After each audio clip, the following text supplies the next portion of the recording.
Hello, good evening. Welcome to another episode. Actually, I didn't plan to play tonight, but I wanted to do in some steam power stations. What are they called? They're called geothermal generators. So I put in about 6 of those around the map in locations where I have noticed that there were these stations. And then when I came back, I sort of thought, oh, I'll just do a little bit of research, and I have been doing that too. And you can see, oh, another one. Let's see if any one of these are good for anything. That one is slower and produces use another steel material for the same stuff, so that's not the one I want. Then we got this one. It's slower.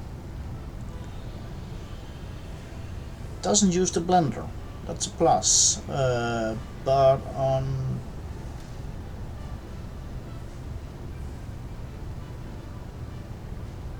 and it produces actually more uranium cells per unit of uranium, but units of uranium is not really a problem for me at the moment, but it's the best one at the moment. Let's go and look here. We got beacons, so I can do beacons with do them faster, but I also need the manufacturer for the original recipe. But it uses some very high level materials, where the original one uses pretty basic materials. I think we'll go with the infused uranium cells. So this one. Let's just grab another one.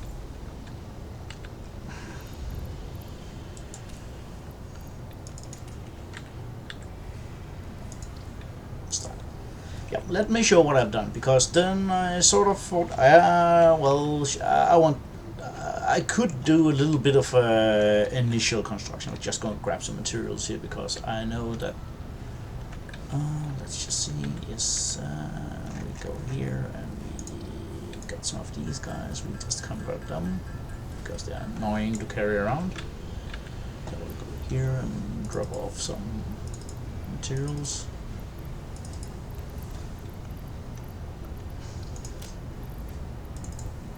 And we'll grab some stuff we got lying around. We got nothing lying around, unfortunately. I need here. Nope. Okay. Let me show you. So I was looking into the into what I need to produce for phase 4, because pretty much. And the field generator seems to be one of the easy ones. It uses a versatile framework, which I actually have stopped producing these for a while, because I needed them only in phase 1, and they weren't really useful after that, so I dismantled the entire facility for that. So I had to go and do that, but these use lots of standard frames. And those are not that easy to make, so I had to produce a dedicated facility for this, and I have done that. It's right over here.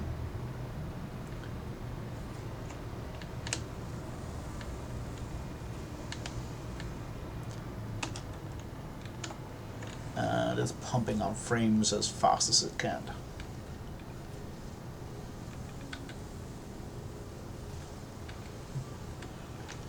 And these frames are then used to produce the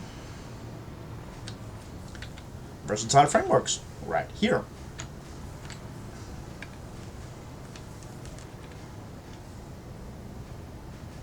And all this is scaled 1-to-1. So these 5 over here supplies the 4 machines here, which then should have supplied 4 manufacturers. Unfortunately, I don't have room for 4 manufacturers in this building, so I cheated, and instead I put in 3 manufacturers and clocked one of them 50% higher. 2 of them 50% higher. So those 2 are making it up for 3. And that's actually it. All of this uses materials I had an initial production of. Of course, this will drain some of my materials Especially right now, I'm looking into the electromagnetic control rods are filling up, so that's nice. It's because those are also used in nuclear production over here.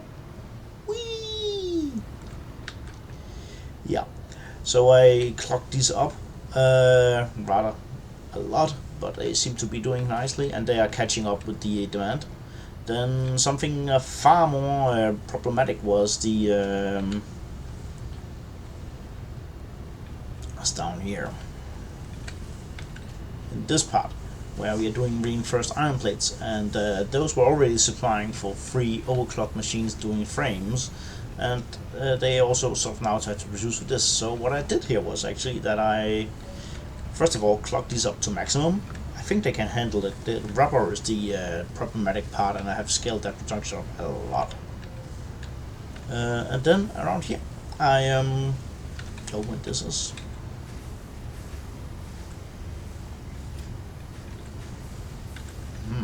What's happening here?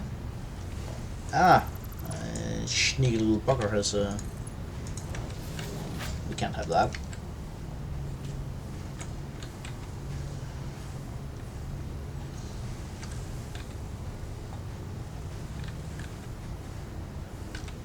Then these machines here are producing the frames, as I think they will actually catch up to the demand. As far as I could see, we had... Oh, no, it doesn't actually. Oh, it is here. So we're still sort of meeting the demand, especially if this last machine begins to produce, the one which had stopped accidentally. And then the last, and then so as I said, I had boosted the plate production, not on this floor, but down here, and the rubber should keep up. So this should work. Everybody should be happy. And this means that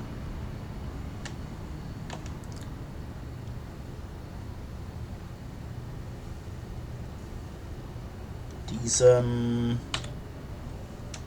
what were they called? Something fancy. Magnetic field generators are now being produced.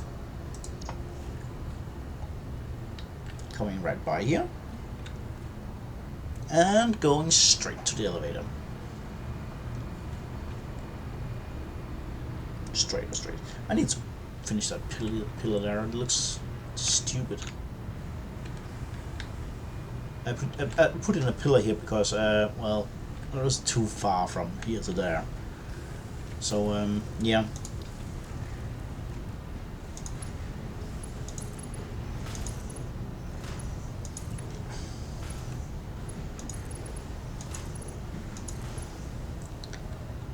Maybe we should play Space Engineers that physics actually matter. Because in this game, it doesn't.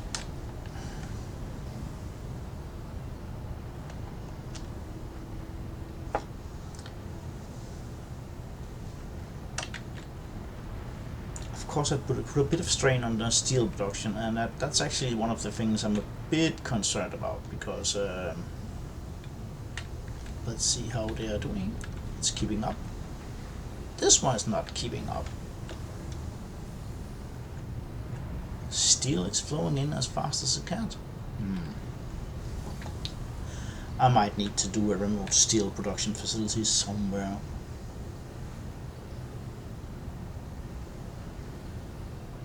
Because all of this pipe and plate production needs more steel.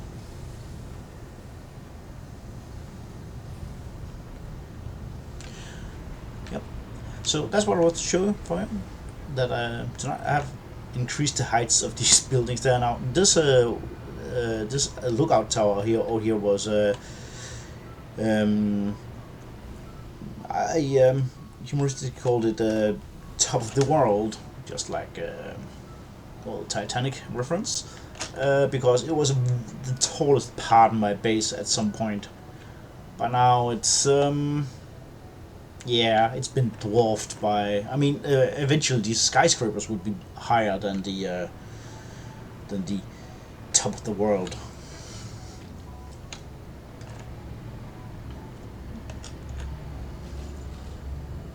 Yeah, this is nice. These are just producing.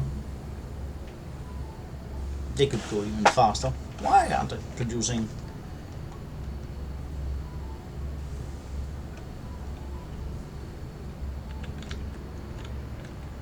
So this is 2.5, and these are 3.75. So that's 7.5. So 2.5 and 7.5, and two. That's 10.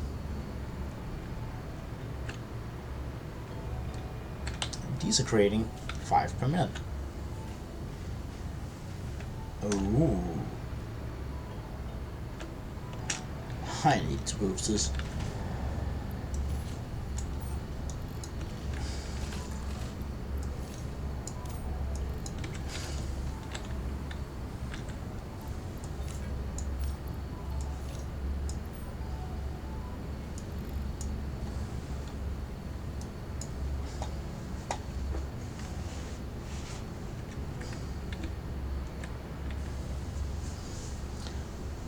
Now this is using.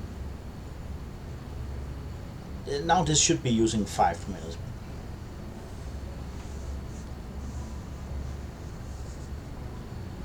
It will of course also not be consuming 105 megawatts, but 166 megawatts.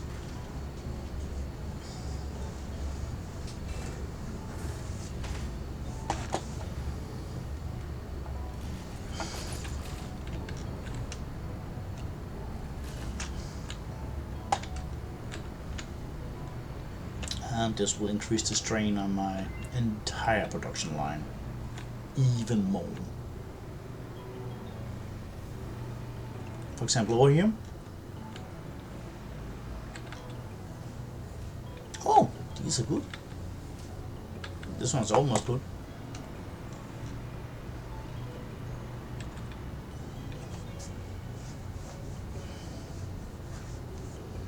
But my poor steel production facility will be the one lagging, I think. Let's go and see how it's going over here. So we'll look at the latest research, and then we'll call it an episode for tonight, making it possibly one of the shortest Let's Play Satisfactory episode I've ever made. See what we get here. We got biocoal. I don't really want biocoal. I can use sulfur to create coal. No, not even sulfur. I can use biomatter, which is no, not at all. I'm using biomatter for biofuel. Then we got heavy encased frame, which uses normal frames, and let's see what this does. So this is 2.8. It's faster. It doesn't use screws, which is a big plus. It uses a lot more. No, it actually uses less steel and less frames. It's just used concrete, which is sort of a throwaway product. I might actually have to go and fix up my my heavy encased frame factory for this, because this is a cool one. What we got here. So this is twice as fast as the normal crystal insulator recipe. It uses more complicated stuff, but it saves on the crystals at the expense of other things. No, I think this one is the winner.